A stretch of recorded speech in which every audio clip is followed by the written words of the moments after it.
الحمد لله رب العالمين والصلاة والسلام على أشرف الأنبياء وسيد المرسلين سيدنا محمد وعلى آله وأصحابه أجمعين. اللهم صل على سيدنا محمد وعلى آل سيدنا محمد كما صليت على إبراهيم وعلى آل إبراهيم في العالمين إنك حميد مجيد. قال الله تبارك وتعالى في كلامه المجيد: اعوذ باللہ من الشیطان الرجیم بسم اللہ الرحمن الرحیم. ان فی خلق السماوات والارض واختلاف اللیل والنہار لآیات لأولی الالباب الذین یذکرون اللہ قیاما وقعودا وعلی جنوبہم ویتفکرون فی خلق السماوات والارض ربنا ما خلقت هذا باطلا سبحانك فقنا عذاب النار. ربنا إنك من تدخل النار فقد أخزيته وما للظالمين من أنصار. ربنا إننا سمعنا مناديا ينادي للإيمان أن آمنوا بربكم فآمنا. ربنا فاغفر لنا ذنوبنا وكفر عنا سيئاتنا وتوفنا مع الأبرار. ربنا وآتنا ما وعدتنا على رسلك ولا تخزنا يوم القيامة إنك لا تخلف الميعاد.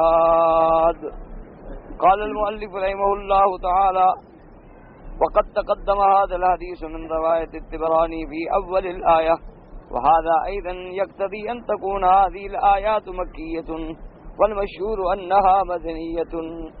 اب مفسر رحمۃ اللہ علیہ ان آیات کی تفسیر میں جو حدیث مبارک ہم نے کل پڑھی تھی، عیش مکہ کے کچھ لوگ آئے، انہوں نے آ کے یہودیوں سے پوچھا کہ تمہارے پاس جو پیغمبر آئے تھے موسیٰ علیہ السلام، تو ان کے پاس کیا نشانیاں تھیں؟ انہوں نے کہا کہ عصا اور ید بیضا. پھر نصرانیوں کے پاس گئے، ان سے پوچھا کہ بھئی تمہارے جو نبی آئے تھے حضرت عیسیٰ علیہ السلام، تو ان کے پاس کیا نشانیاں تھیں؟ تو انہوں نے کہا کہ وہ اندھے کو ہاتھ پھیرتے تھے تو وہ روشن ہو جاتی تھی آنکھیں، برس اور کوڑ کے بیماروں کو ہاتھ پھیرتے شفا ہو جاتی. تو اب وہ آئے اور انہوں نے حضور سے مطالبہ کیا کہ آپ دعا کریں اور ہمیں معجزہ دکھائیں کہ صفا پہاڑ جو ہے یہ سونے کا بن جائے. تو اللہ سے جب دعا کی تو اللہ نے فرمایا کہ میرے نبی یہ ایمان لانے کے لیے مطالبہ نہیں کرتے، ان کا مقصد تو نعوذ باللہ بس ایک استہزاء ہے. اگر ایک معجزہ دکھا دیا جائے پھر کہیں گے نہیں ایک اور دکھاؤ، پھر ایک اور معجزہ دکھا دیا جائے پھر کہیں گے ہمیں ایک اور معجزہ دکھاؤ. تو یہ نبی کے معجزے دیکھنے کے بعد نبوت کو کیا مانیں گے جنہوں نے اللہ کی نشانیاں دیکھ کر خدا کو بھی نہیں مانا؟ اللہ کی تمام قدرتیں ان کے سامنے ہیں، آسمان و زمین سامنے ہیں، نظام کائنات سامنے ہے، اختلاف لیل و نہار سامنے ہیں، کواکب سامنے ہیں، یہ عالم کا نظام جو چل رہا ہے یہ سامنے ہے، یہ پھر بھی خدا کو نہیں مانتے. تو جب اللہ کو نہیں مانتے ان کا مقصد ماننا نہیں ہے، ان کا مقصد ایمان لانا نہیں ہے، بس انبیاء کو آگے مختلف سوال کر کے پریشان کرنا. تو اب مفسر رحمۃ اللہ علیہ فرماتے ہیں کہ پھر حضور نے یہ آیت پڑھی ان فی خلق السماوات والارض الی آخر الآیات. تو اگر ہم اس حدیث کو سامنے رکھیں تو پھر یہ تو قصہ ہوگا مکے کا، کیونکہ کفار قریش کا تقابل جو ہے وہ مکی زندگی میں ہے. اور آقا انعامدار سرکار مدینہ صلی اللہ علیہ وسلم جب مدینہ منورہ تشریف لے گئے تو وہاں یہودیوں سے تو مقابلہ تھا، نصرانیوں سے مقابلہ تھا، لیکن کفار قریش سے نہیں تھا. تو اس لیے پھر آیت کا تعلق جو ہے بنے گا کہ مکیہ ہو، حالانکہ یہ بات واضح ہے کہ آیت مدنیہ ہے، یہ آیت مکیہ نہیں ہے. یہ آیت جو ہے یعنی ہجرت کے بعد نازل ہوئی ہے حضور صلی اللہ علیہ وسلم. اور بعض علماء یہ فرماتے ہیں کہ آیات بعض اوقات مکے میں نازل ہوئیں لیکن بطور استدلال مدینے میں پڑھی گئیں، اور بعض آیات مدینہ منورہ میں نازل ہوئیں لیکن بطور استشہاد جو ہے مکے کے کسی واقعے کے مطابق پڑھی گئیں. اس لیے کوئی تعارض نہیں ہوتا، لیکن یہ بات واضح ہے کہ یہ آیت جو ہم نے پڑھی ہے یہ آیت آیات مدنیہ ہے، اور آیات مدنیہ وہ ہوتی ہیں جو ہجرت کے بعد حضور پہ نازل ہوں. اسی لیے آپ قرآن شریف پڑھتے ہیں نا، لکھا ہوتا ہے کہ یہ سورت مدنی ہے یا مکی ہے، تو اس کا مطلب یہ ہوتا ہے کہ اگر ہجرت سے پہلے اترے، چاہے جہاں اترے، وہ مکی ہے، اور ہجرت کے بعد اگر آیت یا سورت نازل ہو تو وہ مدنی ہے، چاہے جہاں اترے۔ اب کتنی آیات ہیں جو الفاظ میں نازل ہوئیں، اب کتنی آیات ہیں جو مینا میں نازل ہوئیں، اب کتنی آیات ہیں جو حضور پاک جب تشریف لے آ رہے تھے سفر کے لیے تو راستے میں نازل ہوئیں، لیکن ہجرت کے بعد نازل ہوئیں، لہذا ان کو آیات مدنیہ کہا جاتا ہے، ان کو آیات مکی یعنی کہا جاتا۔ اب مفسر رحمۃ اللہ علیہ فرماتے ہیں کہ اسی طرح ایک اور حدیث مبارک میں بھی ہے، قال ابن مردوی حدثنا علی بن اسماعیل قال حدثنا احمد بن علی الحرانی قال حدثنا شجاع بن اشرس قال حدثنا حشرج بن نباتة الواسطی قال حدثنا ابو مکرم الکلبی وابن جناب عن عطاء قال انطلقت انا وابن عمر وعبید بن عمیر الى عائشہ رضی اللہ عنہا فدخلنا علیہا وبینہا حجاب فقالت یا عبید ما يمنعك من زیارتنا قال قول الشاعر زر غبا تزدد حبا فقال ابن عمر ذرينا اخبرينا باعجب ما رايت من رسول الله صلى الله عليه وسلم فبكت وقالت كل امره كان عجبا اتاني في ليلتي يتامص جلده جلدي ثم قال ذريني اتعبد لربي عز وجل قالت فقلت والله اني لأحب قربك واني احب ان تعبد ربك فقام من القرد والزاء والمكس صب الماء ثم قام يصلي فبكى حتى بل لحيته ثم سجد فبكى حتى بل الأرض ثم اضطجع على جنبه فبكى حتى إذا أتى بلال يؤذن بصلاة الصبح قال فقال يا رسول الله صلى الله عليه وسلم ما يبكيك وقد غفر الله لك ما تقدم من ذنبك وما تأخر فقال يا بلال وما يمنعني أن أبكي وقد أنزل الله لي في هذه الليلة إن في خلق السماوات والأرض واختلاف الليل والنهار لآيات لأولي الألباب ثم قال ويل لمن قرأها ولم يتفكر فيها۔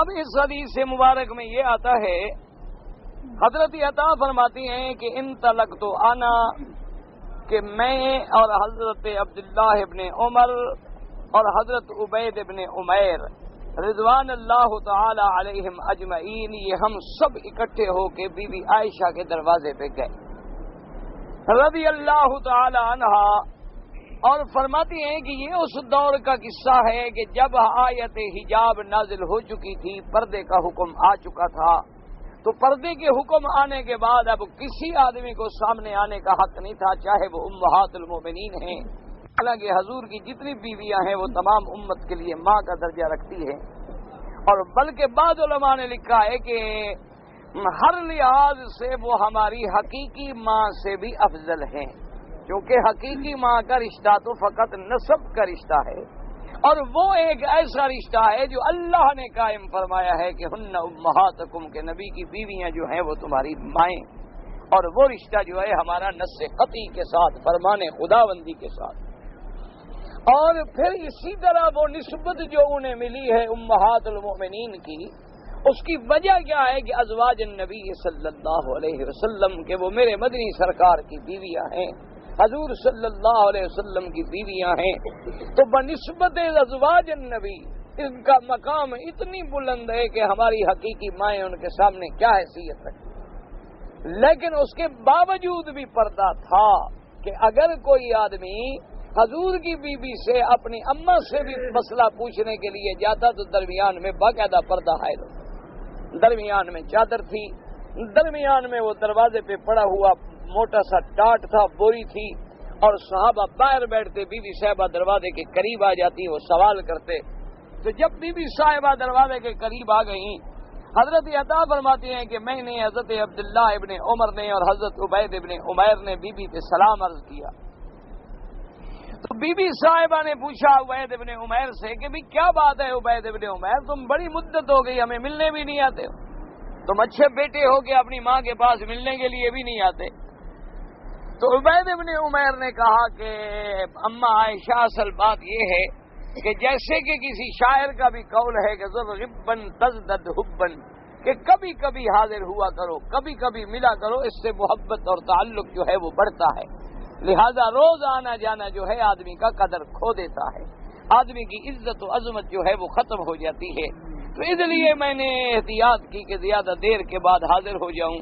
تو خیر حضرت ابن عمر نے عرض کیا کہ اماں چھوڑیں ان باتوں کو، آپ کا بیٹا آئے گا تو اسی کا فائدہ ہے، ہمیں تو مہربانی کر کے حضور پاک سرکار مدینہ کی کوئی عجیب بات سنائیں۔ محمد الرسول اللہ صلی اللہ علیہ وسلم، ہم تو اس لیے دربار میں حاضر ہوئے ہیں کہ ہمیں اپنے آقا رحمت للعالمین سید الاولین والآخرین صلوات اللہ وسلام اللہ علیہ، اللہ کے کروڑوں صلاۃ و سلام ہوں میرے آقا پہ، ہمیں اپنے محبوب کی کوئی عجیب بات سنائیں۔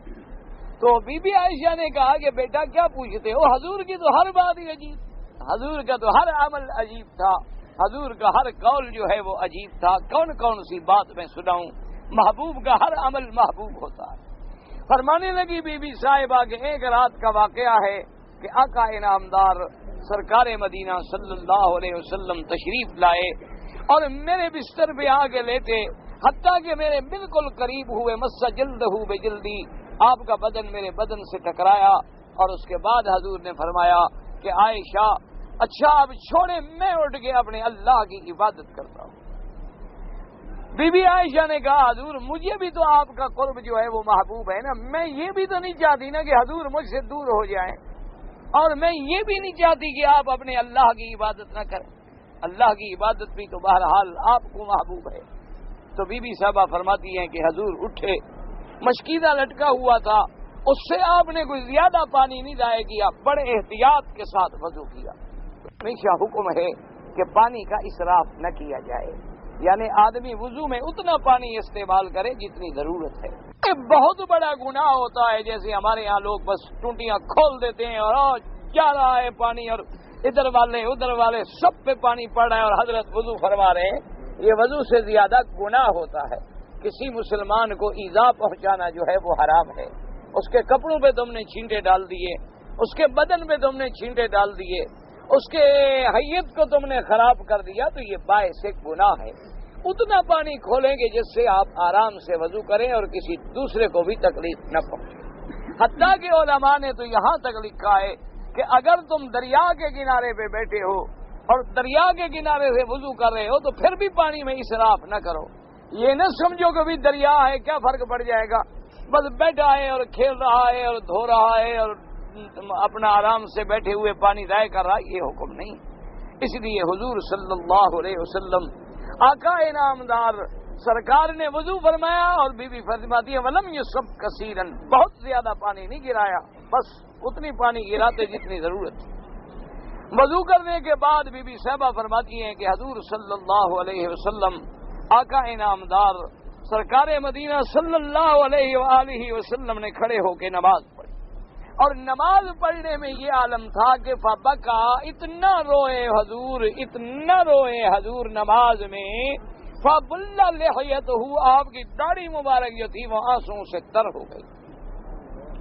اور اس کے بعد بی عائشہ فرماتی ہیں کہ جب حضور سجدے میں گئے پھر حضور اتنے روئے کہ سجدے کی جگہ جو تھی وہ آنسوؤں سے تر ہو گئی، اتنے حضور صلی اللہ علیہ وسلم روئے۔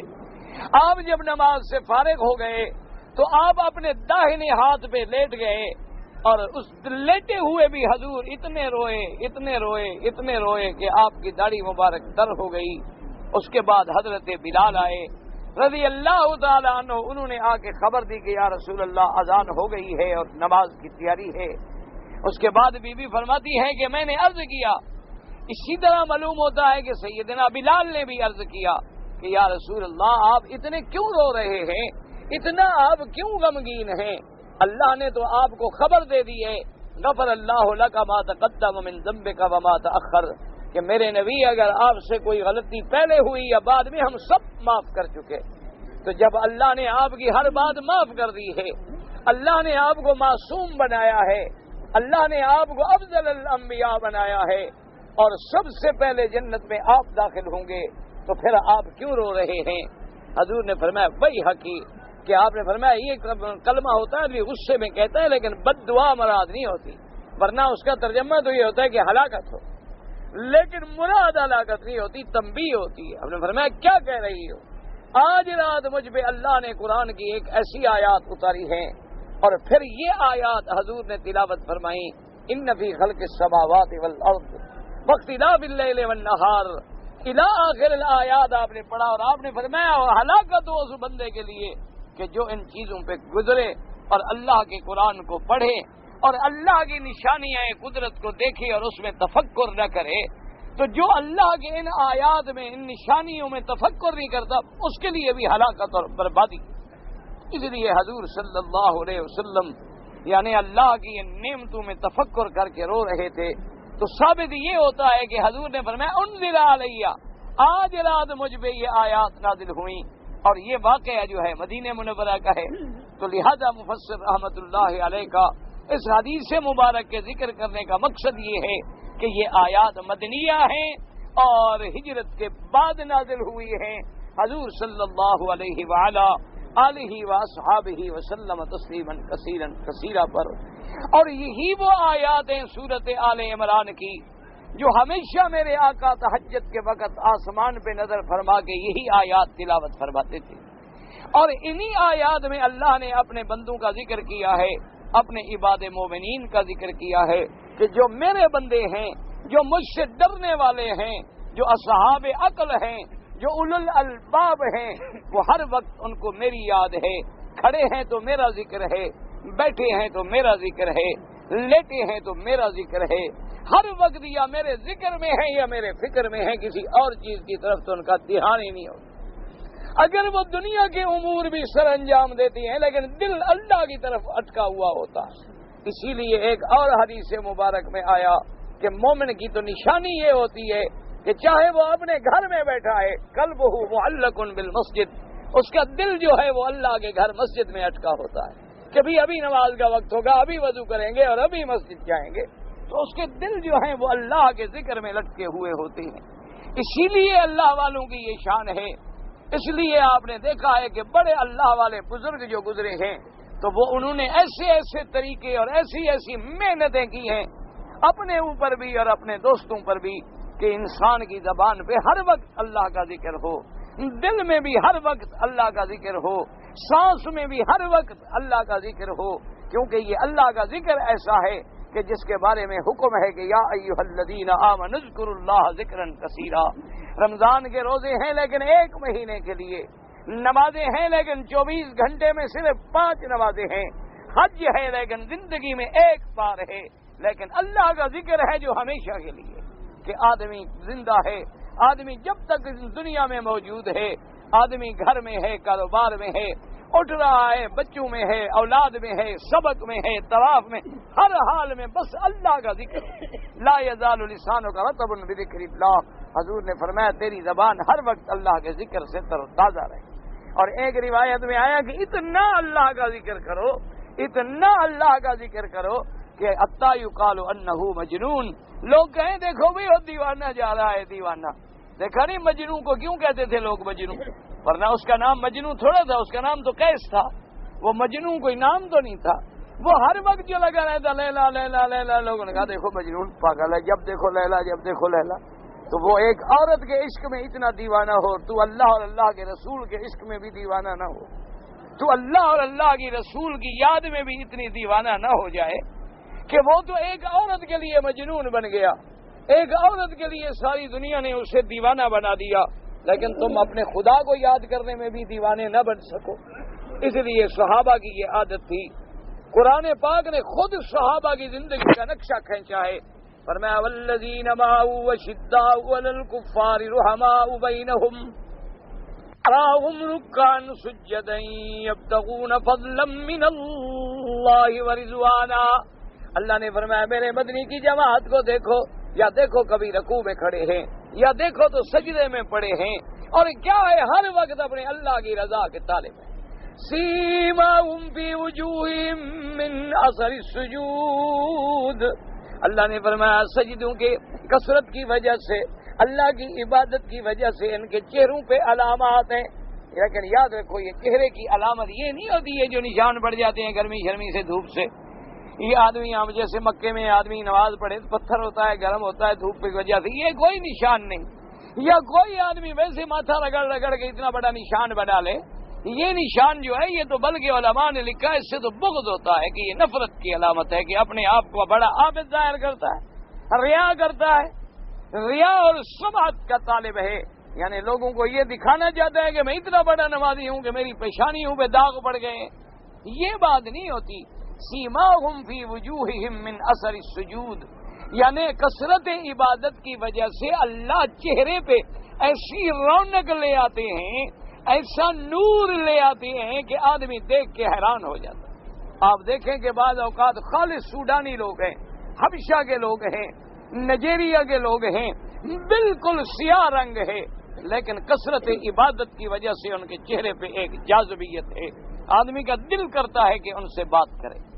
اسی لیے بات دیکھیں کہ بڑے گورے چٹے لوگ ہوتے ہیں لیکن گناہوں کی وجہ سے چہرے پہ لعنت برس رہی ہوتی ہے، آدمی کا دل بھی نہیں کرتا کہ اس کے چہرے پہ نظر ڈالے. لہذا عرب کے واقعات میں ایک واقعہ آتا ہے کتابوں میں، تاریخی واقعات میں، کہ عرب کے زمانے میں، سابقہ زمانے یعنی گزرے ہوئے دور کی بات ہے کہ ایک عرب عورت تھی اور کافی عمر تھی اس کی، یعنی تقریباً وہ 60 سال سے بھی زیادہ عمر والی عورت تھی.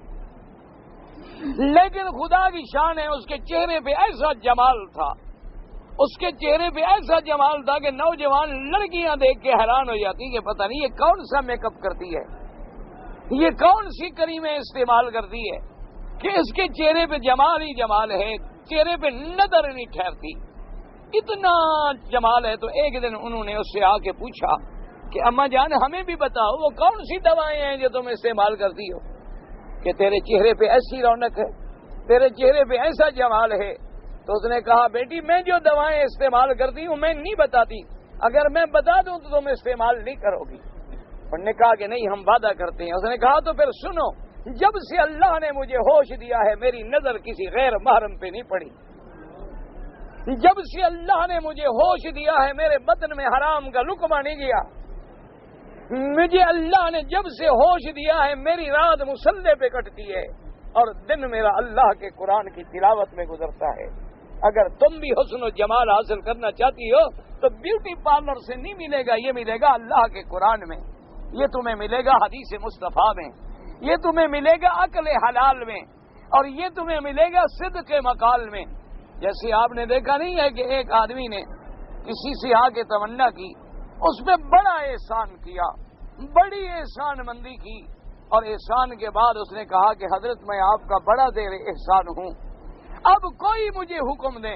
اس نے کہا میرا حکم مانو گے؟ اس نے کہا بالکل مانوں گا. اس نے کہا پھر بات سنو کہ میری ایک لڑکی ہے لیکن آنکھوں سے اندھی ہے، کانوں سے بہری ہے، زبان سے گونگی ہے اور پاؤں سے لنگی ہے اور چل بھی نہیں سکتی ہے. اگر تم اس سے نکاح کر لو تو احسان ہوگا تاکہ میرا شریعت کا بوجھ جو ہے اتر جائے. اب اس بندے پہ اتنا بڑا احسان تھا، اس نے کہا کہ جی ٹھیک ہے میں کرتا ہوں.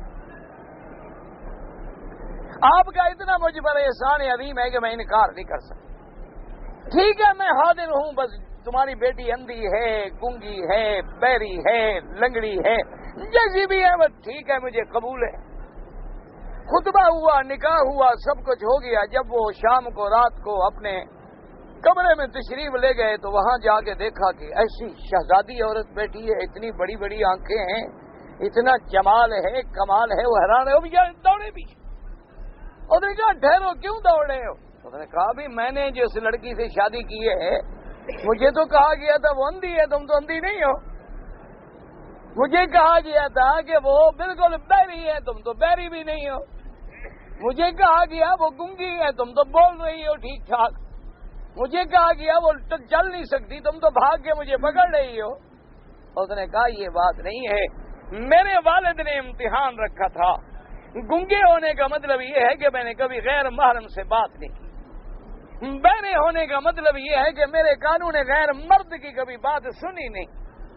پاؤں لگنے کا معنی یہ ہے کہ کبھی حرام کی طرف میرا پاؤں نہیں اٹھا. اندھے ہونے کا معنی یہ ہے کہ میری نظر کبھی کسی غیر محرم پہ نہیں پڑی.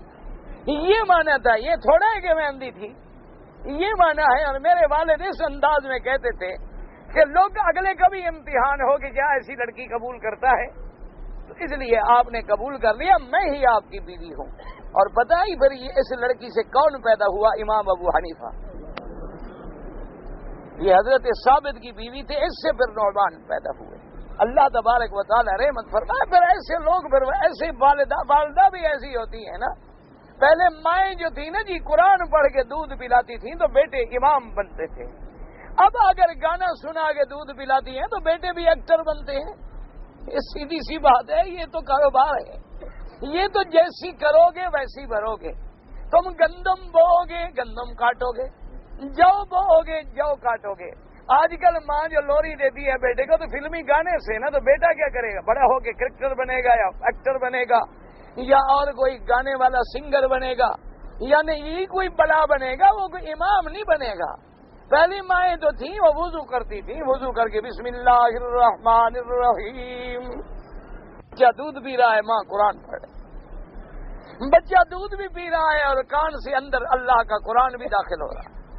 بچہ جھولے میں ہے، ماں لوری کے بجائے اللہ کے قرآن کی صورتیں پڑھ رہی۔ بچہ اٹھ رہا ہے، ماں قرآن پڑھ رہی ہے۔ بچہ چل رہا ہے، ماں نماز پڑھ رہی ہے۔ تو پھر بچے بھی امام شافعی پیدا ہوتے تھے، امام ظفر پیدا ہوتے تھے، امام ابو یوسف پیدا ہوتے تھے، امام ابو حنیفہ پیدا ہوتا تھا، امام مالک، امام احمد ابن حنبل پیدا ہوتے تھے، امام بخاری پیدا ہوتے تھے۔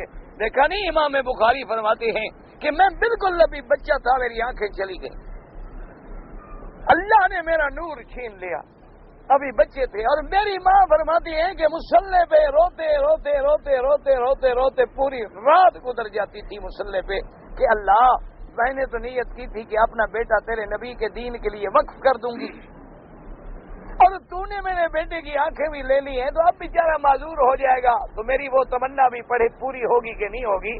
تو فرماتے ہیں امام بخاری رحمت اللہ علیہ کہ میری ماں کی دعائیں ہیں، اللہ نے میری ماں کی دعاؤں سے بغیر کسی آپریشن کے میری آنکھوں کو ایسا روشن کر دیا کہ میں نے ایک کتاب اپنی جو ہے چاند کی روشنی میں لکھی، ایک پوری کتاب جو ہے نا، امام بخاری رحمت اللہ علیہ فرماتے ہیں میں چاند کی روشنی میں مسودہ مکمل کیا، اللہ نے پھر نور لوٹا دیا۔ تو مائیں ایسی تھیں تو بیٹا پھر امام بخاری پیدا ہوا، مائیں ایسی ہوتی تھیں تو بیٹا بھی امام مسلم پیدا ہوتے تھے، مائیں ایسی ہوتی تھیں۔ عبد القادر جیلانی کا واقعہ لکھا ہے رحمت اللہ علیہ کا کہ جب پڑھنے کے لیے جا رہے تھے قاعدہ لے کر، ابتدا میں چھوٹے تھے، پڑھنے کے لیے جا رہے تھے، تو ماں نے یہ کیا کہ نیچے بچھانے کے لیے جو کپڑا بنایا نا، تو اس میں اس دور میں سونے کی اشرفیاں جو تھی نا، وہ اللہ جانے 100 تھی، 50 تھی، 1000 تھی، کتنی تھی، وہ اندر چھپا دی اور بستر بنا کے حضرت کو دے دیا کہ یہ آپ کا بچھونا ہے، اور ساتھ بتلا دیا کہ بیٹا اس میں 1000 اشرفی ہے سونے کی، جب تمہیں کبھی ضرورت پڑے تو ایک نکال لی اور بیچ دی، اور اس کے بعد اپنا گزارا کر لیا، پھر ختم ہو گئی، پھر دوسری، تاکہ پڑھنے میں تمہیں تکلیف نہ ہو۔ راستے میں آپ سفر کر رہے تھے، 10-15 ڈاکو تھے، انہوں نے پکڑ لیا، ڈاکو نے پکڑ لیا، انہوں نے کہا کہ جی کون ہو؟ اس نے کہا جی میرا نام عبد القادر ہے۔ کہاں جا رہے ہیں؟ اس نے کہا مدرسے میں جا رہا ہوں پڑھنے کے لیے۔ انہوں نے کہا اچھا یہ بتلاؤ مدرسے میں جا رہے ہو، کوئی پیسے دیتے ہیں؟ تمہارے پاس کوئی پیسے ہیں؟ اس نے کہا بالکل 1000 اشرفی ہے سونے کی۔ وہ ہنسنے لگ گئے، انہوں نے کہا پاگل بچہ ہے، 1000 اشرفی سونے کی۔ میں نے کہا کہاں ہے؟ انہوں نے کہا اس میں، وہ جو نیچے بچھانے کے لیے ماں نے بنا کے دیا تھا نا، اسی کے اندر۔ میں نے کہا دیکھو، کھولا، نکل آئی، گنی پوری 1000۔ انہوں نے کہا تمہیں پتہ نہیں ہے اللہ کے بندے، ہماری شکل سے ہمارے اسلحے ہتھیار شکل، ہر کسی کی شکل تو لگتی ہے نا، ڈاکو کی شکل بھی تو نظر آتی ہے نا دور سے، سکھ فاجر کی شکل بھی دور سے پہچانی جاتی ہے۔ تو اسی طرح جو عالم ہے، دین والا ہے، تقوی والا ہے، وہ بھی پہچانا جاتا ہے، ہر کوئی پہچانا جاتا ہے۔ انہوں نے کہا تمہیں ہم نظر نہیں آ رہے کہ ہم تو ڈاکو ہیں، ہم تو لوگوں کے گھروں میں ڈاکے ڈالتے ہیں، اور تم خود دولت لے کے ہمارے پاس آ گئے ہو، اور تم بچے ہو، اگر تم نہ بتاتے تو ہمیں تو کوئی شبہ گزرنے کا سوال ہی پیدا نہیں ہوتا تھا۔ انہوں نے کہا میں کیسے نہ بتاتا، میں جب پڑھنے کے لیے جا رہا تھا تو ماں نے کہا تھا عبد القادر جھوٹ نہیں بولنا، اللہ نے جھوٹے پہ لعنت کی ہے۔ تو میں نے تو ماں کی بات یاد رکھی، میں کیوں جھوٹ بولتا ہوں؟ انہوں نے کہا اگر تمہیں ماں کی بات یاد ہے، ہمیں خدا کی بھی یاد نہیں، ہمیں توبہ کراؤ، ہم بھی تمہارے ساتھ پڑھنے چلتے ہیں۔ تو ابھی بچے تھے اور 10 ڈاکو بھی مسلمان ہو گئے، 7 4۔ وجہ کیا تھی؟ یہ لوگ تھے کہ جن کو ماؤں نے قرآن پڑھ پڑھ کے جھلایا تھا۔ اگر ماں بی بی مریم تھی تو پھر بیٹا عیسیٰ تھا۔ اور آج ماشاءاللہ دیکھ لو، جیسی مائیں ہیں ویسے بیٹے ہیں، مقابلے حسن ہو رہے ہیں۔ ہاں دیکھا نہیں آپ نے؟ اور ہمارے ہاں بڑا آدمی وہی ہوتا ہے، اللہ معاف کرے، جو پرلے درجے کا فاسق فاجر ہو، شرابی ہو، زانی ہو، آوارہ ہو، غنڈا ہو۔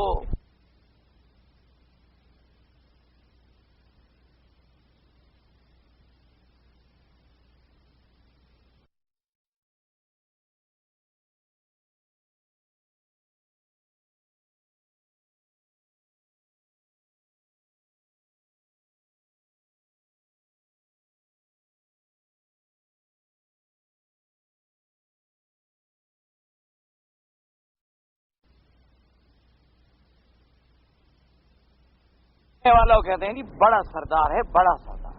بڑا سردار کا معنی پتہ ہے آپ کو؟ سردار کا معنی آپ کو آتا ہے؟ سردار سرداری سے نہیں ہوتا، سردار کا معنی ہوتا ہے سرے دار، کہ جن کے سر انشاءاللہ پھانسیوں پہ لٹکیں گے۔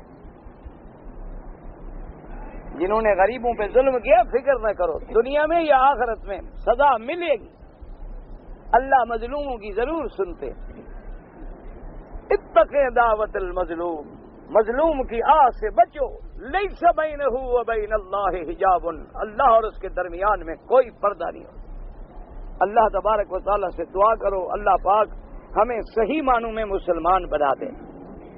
اب جناب اس حدیث میں ثابت ہوا کہ یہ واقعہ مدینے کا ہے، اور اس کے بعد فرماتے ہیں وقد رواہ عبد بن حمید فی تفسیرہ عن جعفر بن عوف الکلبی عن ابی حباب عطاء قال دخلت انا وعبد الله بن عمر وعبيد بن امير على ام المؤمنين عائشة رضي الله عنها وهي في خدرها فسلمنا عليها۔ اس حدیث میں یہ آتا ہے کہ وہ کہتی ہے کہ ہم بی بی عائشہ کی خدمت میں حاضر ہوئے، اور بی بی عائشہ پردے میں تھی۔ قالت من هؤلاء، انہوں نے پوچھا کون آئے؟ قال وقلنا هذا عبد الله بن عمر وعبيد بن امير۔ قالت يا عبيد بن عمير ما يمنعك من زيارتنا؟ قال ما قال الأول زر غبا تزدد حبا، قالت إنا لنحب زيارتك وغشيانك۔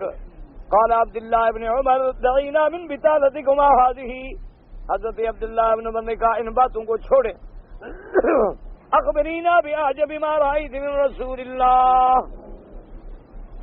اخبرینا بأعجب ما رأيت من رسول الله صلی اللہ علیہ وسلم۔ قال وبكت، اس کے بعد انہوں نے پوچھا کہ ہمیں خبر دیں کہ حضور کی کوئی عجیب بات سنائیں۔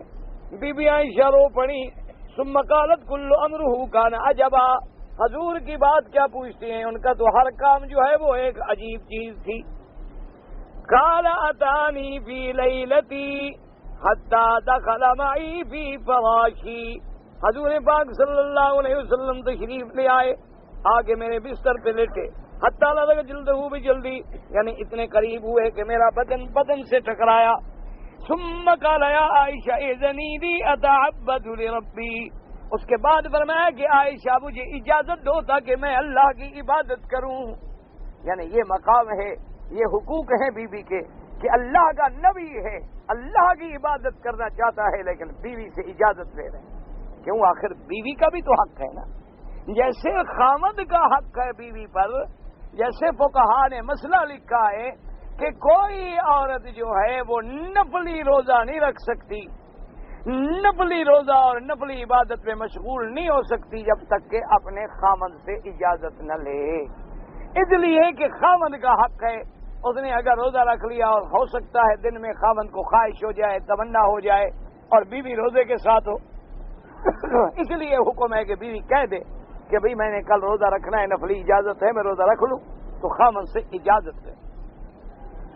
اسی طرح یہ بھی کمال ادب ہے کہ وَلَهُنَّ مِثْلُ الَّذِي عَلَيْهِنَّ بِالْمَعْرُوفِ، کہ جیسے مردوں کے عورتوں پہ حق ہیں، اللہ نے فرمایا عورتوں کے بھی مردوں پہ حق ہے، کہ تم اس کی عزت کا خیال رکھو، اس کے نان نفقے کا خیال رکھو. اگر تمہاری 2 بیویاں ہیں تو عدل و انصاف کا خیال رکھو، دینے میں، کپڑے میں، وقت میں، ملنے میں، بیٹھنے میں. باقی دل کا معاملہ ہے وہ اللہ کے ہاتھ میں ہے، کسی سے زیادہ ہے کسی سے تھوڑا ہے، اس میں آدمی نہیں پکڑا جاتا. اچھا، اور یہ بھی محدثین نے لکھا ہے کہ حضور پاک سرکار مدینہ صلی اللہ علیہ وسلم عورتوں کے معاملے میں عدل میں آپ کو پابندی نہیں تھی، یعنی اللہ نے آپ کو اختیار دیا تھا کہ جہاں جس جگہ رات چاہے گزارے، لیکن اس کے باوجود بھی میرے مدنی نے ساری زندگی عدل کیا. اور حضور اگر سفر کے لیے تشریف لے جاتے تو باقاعدہ قرآن اندازی ہوتی، جس بیوی کا نام قرے میں نکلا تھا وہ سفر میں ساتھ جاتی. یعنی اتنا عدل فرماتے تھے، اتنے حقوق کا لحاظ فرماتے. اس لیے فرمایا اذنی بھی عائشہ کہ عائشہ میں تیرے ساتھ لیٹا ہوں، تیرا بھی حق ہے، تو بھی چاہتی ہے جب شوہر ہو محبوب محمد مصطفیٰ. ایمان سے کہیں کون بلا عورت چاہتی ہوگی کہ 1 منٹ کے لیے بھی حضور مجھ سے علیحدہ ہو جائے؟ تو میں اپنے اللہ کی عبادت کرنا چاہتا ہوں. حضور صلی اللہ علیہ وسلم اس کے بعد قالت انی لأحب قربک وأحب ہواک، انہوں نے کہا حضور میں آپ کا قرب بھی محبوب رکھتی ہوں لیکن آپ کی خواہش بھی مجھے محبوب ہے. حضور میں یہ تو نہیں چاہتی کہ آپ مجھ سے علیحدہ ہو جائیں، لیکن آپ کی تمنا بھی تو مجھے محبوب ہے.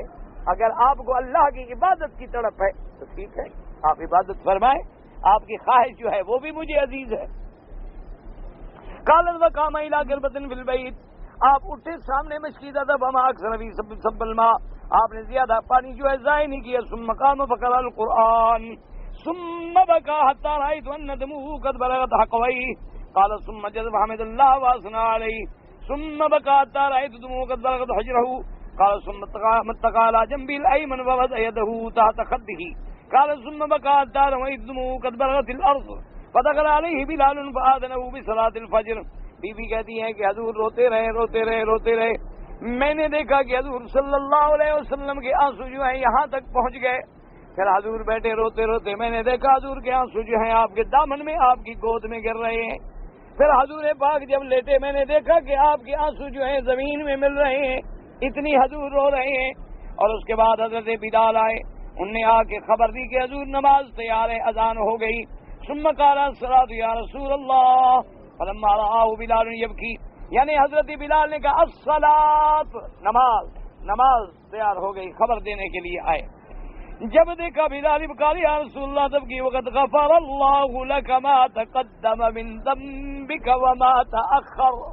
حضرت بلال نے جب دیکھا کہ مدنی سرکار رو رہے ہیں تو انہوں نے کہا کہ یا رسول اللہ صلی اللہ علیہ وسلم آپ کیوں روتی ہیں جب اللہ نے آپ کو بخش دیا، اللہ نے آپ کو معصوم بنا دیا، آپ کو آخرت کا بھی کوئی خوف نہیں ہے، تو پھر رونے کی کیا بات ہے؟ فرمایا فیا بلال فلا اکون عبدا شکورا. آپ نے فرمایا کہ بلال کیا تم یہ بات پسند نہیں کرتے کہ میں اپنے اللہ کا شکر گزار بندہ بنوں، کہ اللہ نے مجھ پر جو نعمتیں کی ہیں تو اللہ کا شکر نہ کروں؟ کیا تم یہ نہیں چاہتے ہو؟ اور اس کے بعد پھر حضور نے فرمایا وما لی لا ابکی وقد نزل علی اللیلہ، میں کیسے نہ روؤں، مجھ پہ یہ آیات نازل ہوئی ہیں. ان فی خلق السماوات والارض واختلاف اللیل والنہار لآیات لأولی الالباب الی قولی سبحانک وقنا عذاب النار. ثم قال ويل لمن قرأ هذه الآيات ثم لم يتفكر فيها. حضور نے فرمایا کہ ہلاکت اس بندے کے لیے جو قرآن کی یہ آیتیں پڑھتا ہے لیکن پھر بھی ان میں غور نہیں کرتا، ان میں تدبر نہیں کرتا، ان میں خیال نہیں کرتا، تو اس بندے کے لیے بڑی ہلاکت ہے. کیونکہ اس کے اندر اللہ کی قدرت کی نشانیاں ہیں، اس کے اندر جنت جہنم کا ذکر ہے، اس کے اندر مومنین کی صفات ہیں، اس کے اندر ایمان کے احکام ہیں، اس کے اندر جہنم کی عذاب سے پناہ مانگی گئی ہے. تو اس لیے مومن کو چاہیے کہ جب یہ آیات پڑھے تو ان کی آیتوں میں ایک ایک لفظ میں، ایک ایک معنی میں، ایک ایک حکمت میں، ایک ایک اسرار میں غور کرے اللہ کے قرآن میں. وہکذا رواه النبی حاتم بن حبان فی صحیحہ عمران بن موسی عثمان بن ابی شیبہ ان یحییٰ بن زکریا ان ابراہیم بن سوید النخعی عن عبد الملک بن ابی سلیمان ان عطا قال دخلت انا وعبید بن عائشہ فذكر نحوه. وهكذا رواه عبد الله بن محمد بن الدنيا في كتاب التفكر والاعتبار عن شجاع بن اشعث به. ثم قال حدثنا حزم بن عبد العزيز سمعت سنيدا يذكر عن سفيان الثوري رفعه قال من قرأ آخر آل عمران فلم يتفکر فيها ويله يعد بأصابعه أشرا، یعنی یہ 10 آیتیں جو پڑھے اور غور نہ کرے پھر اس کے لیے ہلاکت ہے. قال حضرت رضی بن عبد بن عبید صاحب قال قيل الأوزاعي ما غاية التفكر فيهن قال يقرأهن وهو يعقلهن. وہ فرماتی ہیں کہ امام اوزاعی رحمت اللہ علیہ سے ہم نے پوچھا کہ تفکر کا کیا معنی ہے، آخر کیسے تفکر کریں؟ انہوں نے کہا اگر زیادہ حاصل نہیں کر سکتے ہو اتنا تو کرو کہ پڑھو اور معنی سمجھو کہ معنی کیا ہے، چلو کم سے کم اتنا تو کر لو. یعنی جو تفکر کا اعلیٰ مقام ہے اگر وہ تمہیں حاصل نہیں ہو سکتا تو کم از کم ان آیات کا ترجمہ سیکھو، ان آیات کا معنی سمجھو. یہ آیات جب پڑھی جائیں تو دیکھو کہ ان آیات میں کیا چیزیں ہیں. یہی وجہ ہے نا کہ آپ نے دیکھا ہے کہ جب عرب امام نماز پڑھاتے ہیں یا جب عربی پڑھنے والے لوگ جو ہیں طلبۃ العلم یا علماء یا عربی زبان جاننے والے جب وہ امام کے پیچھے کھڑے ہوتے ہیں تو ان کی لذت ہی اور ہوتی ہے. ان کو پتہ ہوتا ہے قرآن کیا کہہ رہا ہے، کیا آیتیں پڑھی جا رہی ہیں. اور جب روزانہ ہر نماز میں نئی نئی آیتیں پڑھی جائیں تو ان کا ایمان اور زیادہ ہوتا ہے. وَإِذَا تُلِيَتْ عَلَيْهِمْ آيَاتُهُ زَادَتْهُمْ إِيمَانًا وَعَلَىٰ رَبِّهِمْ يَتَوَكَّلُونَ کہ جب مومن پہ اللہ کا قرآن پڑھا جائے اس کا ایمان اور زیادہ بڑھ جاتا ہے. لیکن جو نہ سمجھے نماز تو ہو جاتی ہے، فرض ادا ہو جاتا ہے، ثواب بھی ملتا ہے، لیکن نہ سمجھنے والے کو کیا پتا کہ قرآن کیا کہہ رہا ہے. اس لیے کم از کم آدمی 1-2 سورتیں جو پڑھتا ہے، دو صورتیں ہی چاہے یاد ہیں اس کا ترجمہ بھی پڑھ لے تاکہ جب خود نماز پڑھے یا کہیں سے نماز پڑھے تو کچھ تو پتہ لگے کہ میں کیا پڑھ رہا ہوں، کیا سن رہا ہوں اور اللہ کا قرآن ہمیں کیا دعوت دے رہا ہے. قال ابن ابي الدنيا وحدثني قاسم بن حاتم قال حدثني علي بن عياش قال حدثنا عبد الرحمن بن سليمان قال سألت الأوزاعي أن أدنى ما يتعلق به المتعلق بالفكر فيهن وينجي من هذا الويل فأتركه نيحة ثم قال يقرأهن وهو يعقلهن. کہتی ہیں ہم نے اوزاعی سے پوچھا کہ حضرت آپ ہمیں بتائیں اللہ کے رسول نے جو حکم دیا کہ ان آیتوں میں جو تفکر نہ کرے اس کے لیے بربادی ہے، تو ہم کیسے بچیں؟ تفکر کم سے کم کیا ہوتا ہے؟ تو کہتی ہیں تھوڑی دیر تو سوچا انہوں نے، اس کے بعد انہوں نے فرمایا کہ کم از کم ترجمہ سمجھ لے، معنی سمجھ لے کہ ان آیات میں کیا ہے. حدیث نہ کر بھی غلابہ قال ابو بکر مردوی حدثنا عبد الرحمن بن بشیر بن نویر قال حدثنا اسحاق بن ابراہیم البصریحا قال حدثنا اسحاق بن ابراہیم الزید قال حدثنا احمد بن عمرو قال انبانا هشام بن عمار قال انبانا سليمان بن موسى الزهري قال انبانا مظاهر بن اسلم المخزومي قال انبانا سعيد بن ابي سعيد المقبري النبي هريره قال كان رجل يقرأ آيات من آخر سورة آل عمران كل ليلة مظاهر بن اسلم ضعيف. حضرت ابی ہریرہ رضی اللہ تعالیٰ عنہ روایت فرماتی ہیں کہ حضور صلی اللہ علیہ وسلم یہ 10 آیتیں جو ہیں سورت آل عمران کی ہر رات میں تلاوت کیا کرتے تھے. لیکن اس سند میں ایک راوی ضعیف ہے، لیکن علماء نے لکھا ہے ضعیف حدیثیں جو ہیں وہ فضائل میں لے لیتے ہیں، کوئی حرج نہیں ہوتا. جنگ خندق کے موقع پر عمر ابن عبد ود کے مقابلے میں، اور جنگ خندق میں تو لڑائی ہوئی نہیں، عقل کرو، وہ تو ایسے معمولی جھڑپیں ہوئی ہیں، بعد میں تو اللہ نے خود عذاب رفع فرما دیا. یزید ظالم ہے، حقوق العباد برباد کیے، اہل بیت پہ ظلم کیا، اس کی بخشش ہوگی کہ نہیں ہوگی یہ تو اللہ کے ہاتھ میں ہے، آپ کو مجھے کیا پتا. یعنی کسی کے گناہ ہم نے معاف کرنے ہیں یا اللہ نے معاف کرنے ہیں؟ تو جب اللہ نے کرنے ہیں تو معاملہ اللہ کے سپرد. ایک دوسری بات یہ ہے کہ یہ یاد رکھو، ایک طرف اگر تم غلطیوں کی اور اس کے مظالم کی فہرست سامنے رکھتے ہو جو تاریخی روایات میں ہیں جن کا اعتبار بھی کوئی نہیں، اب تم اس کی فضیلتیں کیوں بھول جاتے ہو کہ حضرت ابی ایوب انصاری جو ہیں وہ اتنے بڑے جلیل القدر صحابی ہیں کہ حضور جب مدینے میں آئے تو سارے مدینے والوں نے کہا کہ حضور میرے گھر ٹھہریں، میرے گھر ٹھہریں، میرے گھر ٹھہریں، میرے گھر ٹھہریں. حضور نے فرمایا کہ ابھی مدینے والوں میں کس کا انکار کروں، اس لیے تم لوگ جب میں کل مدینے میں داخل ہوں گا تو صفیں بنا کے کھڑے ہو جاؤ. جس گھر کے آگے میری اونٹنی بیٹھ گئی بس میں اسی کا مہمان،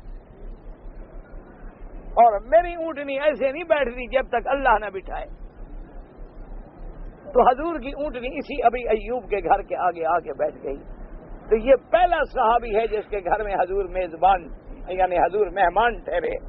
اور پھر اس کے دل میں اتنی شان تھی کہ اس نے حضور کو ٹھہرایا نیچے. آپ ٹھہرے اوپر کے حضور کو سیڑھیاں میں چڑھنی پڑے، لیکن اپنی بیوی کو ہدایت کی کہ دیوار کے ساتھ لگ کے کھڑی ہو جاؤ. حضور کے اوپر کیسے گزریں؟ حضور جو نیچے سو رہے ہیں. حضور نے صبح کو بلایا، فرمایا ابھی ایوب تم نیچے آ جاؤ، بس ہم اوپر جاتے ہیں. تو یہ اتنے شان والا صحابی ہے. تمہیں پتہ ہے کہ جب یہ فوت ہوا تو اس نے وصیت کی کہ میرا جنازہ یزید پڑھائے. پھر کیا کرو گے؟ اس کی وصیت ہے کہ میرا جنازہ اور کوئی نہ پڑھائے، یزید پڑھائے. اللہ کے بندے، جو معاملات ہم سے پہلے گزر گئے، بس جب ہم اس لیے جب حضرت حسن بصری سے پوچھا گیا کہ حضرت حسین اور یزید کے بارے میں آپ کیا کہتے ہیں، انہوں نے کہا جب اللہ نے ہمیں اس وقت سے محفوظ رکھا ہے تو ہم اپنی زبان کیوں کھولیں؟ یہ معاملات اللہ کے سپرد ہیں، ہم کون ہیں بات کرنے والے؟ اور پھر یاد رکھو یزید ہے کون؟ اس کا بیٹا ہے حضرت معاویہ. حضرت معاویہ کس کے بیٹے ہیں؟ حضرت سفیان. تو ابو سفیان کیا ہیں حضور کے چچا. تو حضرت معاویہ کیا بنے؟ معاویہ کا بیٹا حضور کا کیا بنا؟ بی بی ام حبیبہ حضرت معاویہ کی بہن جو ہیں وہ زوجہ محمد مصطفیٰ ہیں. حضرت معاویہ ابو سفیان کے بیٹے، حضرت علی کس کے بیٹے؟ ابی طالب کے بیٹے. ابی طالب اور ابو سفیان کیا ہیں؟ تو ذرا کبھی ٹھنڈے دل سے غور کیا کرو کہ وہ تو آپس میں اتنے قریبی رشتے دار ہیں. اسی لیے میں نے کہا تھا نا کہ جعفر المنصور نے جب امام مالک کو کوڑے مارے تو اس کے بیٹے جب بیٹا بادشاہ بنا تو اس نے امام مالک سے کہا کہ میرے ابا نے زیادتی کی تھی، آپ کو کوڑے مارے تھے، مہربانی کریں آپ میرے ابے کا بدلہ مجھے کوڑے مار لیں، لیکن میرے ابے کو اللہ واسطے معاف کر دیں.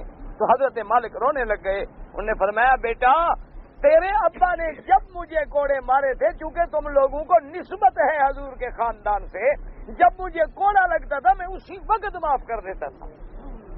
تو حضور کے خاندان سے ہیں، مجھ پہ زیادتی کر رہے ہیں، کوئی بات نہیں، میں نے معاف کیا. تو اگر امام مالک معاف کر دے تو حضرت حسین جیسا سخی معاف کر دے تو آپ پکڑ لیں گے. ادھر آپ کہتے ہیں حضرت علی نے فرمایا میرے قاتل کو شربت پلاؤ، ادھر تم گالیاں دیتے ہو، کیا مانا؟ کوئی عقل کرو. لہذا یہ ایسے معاملات ہیں جن میں ہمیں دخل دینے کی ضرورت ہی نہیں. پھر یزید نے حکم ہی نہیں دیا قتل حسین کا. یہ بات یاد رکھو، یہ بات غلط ہے. یہ تو آگے جو لوگ تھے انہوں نے اپنی وفاداریاں دکھانے کے لیے بدلہ لے لیا، ورنہ اس کا کوئی حکم نہیں تھا کہ انہیں شہید کیا جائے یا انہیں قتل کیا جائے یا ان پر ظلم کیا جائے. سب غلط باتیں ہیں، تاریخی قصے ہیں. اور پھر حضور نے ایک دفعہ خواب دیکھا اور فرمایا کہ میری امت میں سے ایک لشکر جو ہے وہ کشتیوں پہ چڑھ کے جنگ کرے گا اور کافروں سے لڑے گا، اور یرکبون علی سبج البحر، دریاؤں کے سینوں کو چیر کے جنگ کرے گا. فرمایا اس جنگ میں شریک ہونے والے لوگ جو ہیں ان کا بدلہ ایسے ہوگا جیسے میرے بدر کے صحابی ہیں. اور پتہ ہے جب وہ جنگ ہوئی ہے تو اس کا کمانڈر یزید تھا. تو یہ ایسے معاملات ہیں، بس اس میں چپ رہو. اللہ ہمیں ایسا کوئی لفظ ہم کہہ بیٹھے ہیں جس میں خام خواہ کی آمد میں پکڑے جائیں. نہ ہمارا قبر سے سوال ہے، نہ ہمارے حشر کا سوال ہے، نہ ہم سے کوئی پوچھا جائے گا جی بتاؤ یزید کے بارے میں کیا ہے، تم اپنے بارے میں فیصلے کرو. باقی ہمیں جو محبت آل بیت سے ہے، حضرت حسین سے ہے، وہ کسی سے نہیں. یہ علیحدہ بات ہے، یہ مقام محبت ہے، کیونکہ وہ محبوب رسول ہے، وہ محبوب محمد مصطفیٰ ہے. ہمارا بھی محبوب ہے، ہماری بھی آنکھوں کا تارا ہے. لیکن کوئی بات محض تاریخی روایات کے بھروسے پہ نہ گھڑی کرو. اللہ معاف کرے، تاریخ میں تو ہوتا ہی رتب یابس ہے. آیت تطہیر، آیت مباہلہ قرآن میں لکھی ہوئی ہے، کھول کے پڑھ لیں. ان کا کیا مطلب؟ بی بی حضور کی ازواج مطہرات کے لیے اللہ نے صفائی بیان فرمائی، اللہ نے ان کو مقام پاکیزگی عطا فرمایا. صبح کی اور عصر کی نماز کے بعد ہم نفل پڑھیں، امام ابو حنیفہ رحمۃ اللہ علیہ فرماتے ہیں کہ جب تک سورج نہ نکلے کوئی نفل نہ پڑھے جائیں، جب تک سورج نہ ڈوبے کوئی نفل نہ پڑھے جائیں، چونکہ حدیث مبارک میں ہے کہ فجر کے بعد نماز نہیں ہے جب تک کہ سورج نہ نکلے۔ بعض ائمہ فرماتے ہیں کہ صرف حرم مکہ میں اجازت ہے کہ اگر کوئی طواف کرے، کوئی ایسی چیز ہے پڑھ لے تو کوئی حرج نہیں۔ لہذا بہرحال دونوں حدیثیں ہیں، جو لوگ اجازت دیتے ہیں ان کے پاس بھی حدیث رسول ہے، اور جو منع کے قائل ہیں ان کے پاس بھی حدیث رسول ہے۔ وتر جو ہے نماز کے 3 رکعت آتا ہے کہ جیسے مغرب کی نماز، ایسے بھی لفظ حدیث میں موجود ہیں، آپ موطا امام محمد دیکھ لیں یا اعلاء السنن دیکھ لیں، اس میں یہ ساری روایتیں آپ کو مل جائیں گی۔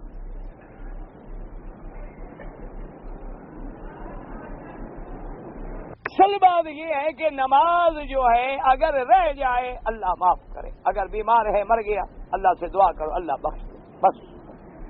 اسی طرح اگر زندگی ہے موقع ملا قضا کر لے، اگر موقع ملا توبہ کر لے۔ باقی میں نے عرض کیا تھا کہ صرف کفارے کے بارے میں امام ابو حنیفہ رحمۃ اللہ علیہ کا قول ہے، تو لہذا اگر دیکھنا چاہیں تو آپ شامی وغیرہ دیکھ لیں، اس میں مفصل بات ہوگی۔ میں آپ کے لیے دعا کرتا ہوں، بڑی مہربانی، اللہ آپ کو جزائے خیر دے۔ بھائی جو بھی دعا کرے اللہ اس کو خوش رکھے، ہم بھی آپ کے لیے دعا کرتے ہیں۔ والد کے فوت ہو جانے کے بعد جائیداد کا حصہ دادے سے ملے گا نہیں۔ اگر دادے کی زندگی میں آپ کا والد فوت ہو گیا ہے تو اب دادے کی مرضی، آپ کو ویسے خیرات دے دے ورنہ کوئی حق نہیں، کیونکہ اس کی وجہ یہ ہے، یوں سمجھو کہ دریا سے پانی آتا ہے نہر میں، نہر سے آتا ہے نالے میں، جب نہر میں نہیں آیا تو نالے میں کہاں سے آئے؟ تم نے وارث بننا تھا اپنے باپ کا، نہ اس کے باپ کا۔ تو اگر اس کے باپ کی جائیداد تیرے باپ کو بھی نہیں ملی تو تجھے کیوں ملے؟ وہ تو زندگی میں فوت ہو گیا۔ ایک اصولی سی بات، ویسے اگر دادا مہربانی کرے اس کی مرضی، ساری جائیداد اپنے بچوں کو دے دے، بیٹے کے اولاد کو دے دے، اس کی مرضی، شریعت میں پابند نہیں ہے۔ آج کل لڑکوں کو یہی فکر ہوتا ہے نا کہ باپ تو مر گیا، دادا بھی جلدی مرے جان چھوٹے۔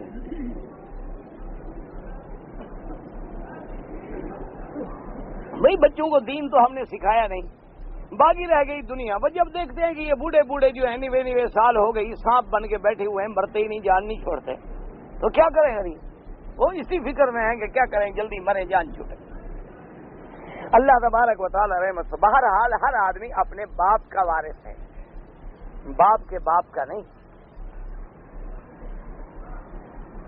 مجھے نماز پڑھتے ہوئے بہت برے خیال آتے ہیں، بعض اوقات ایسے خیال آتے ہیں نعوذ باللہ جیسے کفر کے کلمات۔ میں نے عرض کیا ہے کہ نماز میں یہ خیالات معاف ہیں، تو جب اللہ نے معاف کر دیے ہیں تو پھر ڈرنے کا کیا معنی؟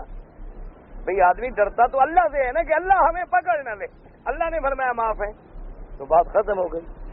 اور ویسے یہ جو خیالات آتے ہیں برے، یہ دلیل ہے تمہارے ایمان کی۔ اگر تمہارے اندر ایمان نہ ہو تو شیطان کو محنت کرنے کی ضرورت ہی نہیں۔ دیکھا نہیں کبھی کافروں پہ شیطان محنت کرتا ہے؟ بالکل ہی مطمئن ہے کہ بھئی یہ تو میرے کھاتے کی برادری ہے ہی ہے، ان کا تو فکر ہی نہ کرو، یہ تو جہنمی ہے، ان پہ کیوں محنت کریں؟ ان پہ محنت کرو جو نماز پہ جا رہا ہے، مکے جا رہا ہے، مدینے جا رہا ہے، عمرے پہ جا رہا ہے، حج پہ جا رہا ہے، اس کو توڑو کہ یہ گیا جنت میں۔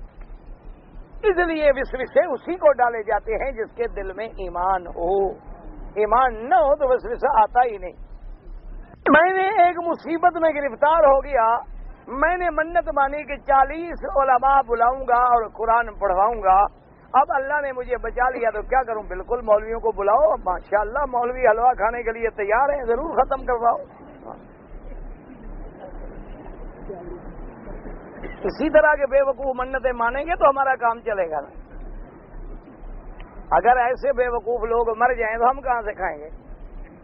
اب تم نے منت مانی ہے، تمہارے گلے میں فٹ ہے، وہ پوری کرو، ورنہ منت سے ہوتا شوتا کچھ نہیں۔ حضور نے فرمایا منت کا مطلب یہی ہوتا ہے کہ اللہ بخیل کے گھر سے کچھ مال نکال دیتے کہ ایسے تو دیتا نہیں، چلو بدبخت منت مان کے تو دے گا نا، ورنہ کچھ نہیں ہوتا، جو اللہ لکھ چکا ہے وہی ہوگا۔ اب کھلاؤ مولویوں کو بالکل۔ عصر کی نماز میں سنت ہے کہ نہیں؟ پہلے سنت ہے، مؤکدہ نہیں ہے، پڑھ لیں ثواب ہے، نہ پڑھیں نہ پڑھیں۔ اگر پہلے میں نے قل یا ایھا الکافرون پڑھ لی اور دوسری رکعت میں انا اعطیناک پڑھی، نماز تو ہو جاتی ہے، نماز میں کوئی فرق نہیں، لیکن افضل یہ ہے کہ ترتیب کا خیال رکھا جائے۔ اگر نماز میں عورت کو آدمی کو کوئی شک پڑ جائے تو نماز ہو جاتا ہے، مجھے کیا پتا کیا شک پڑ جائے، مجھے کیا پتا، شک تمہیں پڑا ہے، پتا مجھے لگ جائے گا۔ عورت کو سلام کرنا جائز ہے یا نہیں، اپنی کو یا پرائی کو؟ بھائی یہ بھی وضاحت کرو نا، کس کی عورت کو؟ اپنی کو تو جائز ہے، دوسرے کی عورت کو جائز نہیں۔ اگر اگلا غیرت مند ہے انشاءاللہ تو تمہیں سلام سکھا دے گا، اگر دیوس اور بغیرت ہے تو علیحدہ بات ہے۔ اگر وہ غیرت مند ہے تم اس کی بیوی کو سلام کرنے جاؤ تو پھر اپنی ٹانگوں پہ واپس آؤ گے۔ اپنی بیوی کو سلام کیوں نہ کرو، گھر میں جاؤ السلام علیکم، دعا ہے اللہ تم پہ سلامتی نازل کرے۔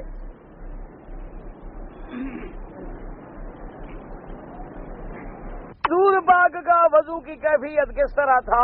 جس طرح حدیثوں میں لکھا ہوا ہے، 3 دفعہ ہاتھ دھوتے تھے، 3 دفعہ کلی فرماتے، 3 دفعہ ناک میں پانی دیتے، 3 دفعہ اپنا منہ مبارک دھوتے، 3 دفعہ ہاتھوں کو دھوتے، پھر مسح فرماتے، پھر پاؤں دھوتے۔ میری عورت جو ہے وہ سفر کرنا چاہتی ہے، اس کی ماں بیمار ہے، وہ سفر کر سکتی ہے، بغیر محرم کے نہیں کر سکتی۔ جا کے چھوڑا ہو اگر تمہیں ہمدردی ہے، بغیر محرم کے سفر کرنا عورت کے لیے ناجائز ہے۔ زبور، تورات، انجیل، یہ کتابیں جو ہیں کس زبان پہ نازل ہوئیں؟ قرآن پہ عمل تم نے کر لیا ہے، باقی ان کتابوں کا رہ گیا ہے۔ ماشاءاللہ، یہ سریانی میں بھی تھی، عبرانی میں بھی تھی، اللہ عالم دیکھی پڑھی، ہم نے بھی نہیں سنا ہے۔ عربی میں نہیں تھی، یا عبرانی تھی یا سریانی۔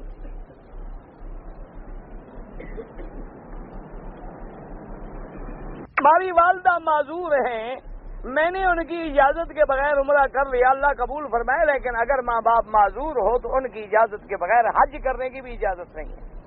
عمرہ تو عمرہ ہے نا۔ اگر والد والدہ معذور ہے، بیمار ہے، تو شریعت کا مسئلہ یہ ہے کہ تم حج مؤخر کر دو جب تک والدین کی اجازت نہ دیں۔ عمرہ تو ویسے ہی نفلی عبادت، بہرحال اب جلدی عمرہ کر کے جاؤ، انہیں راضی کرو۔ 3 چیزوں کی وجہ سے قرآن عربی میں ہے، حضور کی زبان عربی ہے، جنت کی زبان عربی ہے، بالکل ٹھیک ہے، ایسی حدیثوں میں فضیلت موجود ہے۔ طواف صدر جو ہے اول طواف، اسی کو کہتے ہیں، واجب ہے، بالکل واجب ہے۔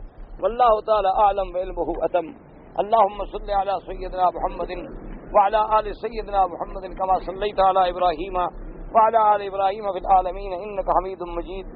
یا اللہ یا رحمان یا رحیم یا حی یا قیوم یا ذا الجلال والإکرام، یا الہنا الہ کل شیء الہا واحدا لا الہ الا انت، اللهم انت الميسر لكل عسير وانت على كل شيء قدير، اللهم يسر امورنا وامور اولادنا وامور المسلمين، اللهم اقض حاجاتنا یا قاضی الحاجات یا سمیع الدعاء یا مستجیب الدعوات، اللهم اجعل لنا وللمسلمين من كل هم فرجا ومن كل ضيق مخرجا ومن كل بلاء عافية، اللهم إنا نسألك العفو والعافية والمعافاة الدائمة في الدين والدنيا والآخرة، اللهم انصر الإسلام والمسلمين، اللهم انصر المجاهدين الكشميريين، المجاهدين الفلسطينيين، والمجاهدين في بوسنة والهرسك، والمجاهدين في شيشان، والمجاهدين في كل مكان۔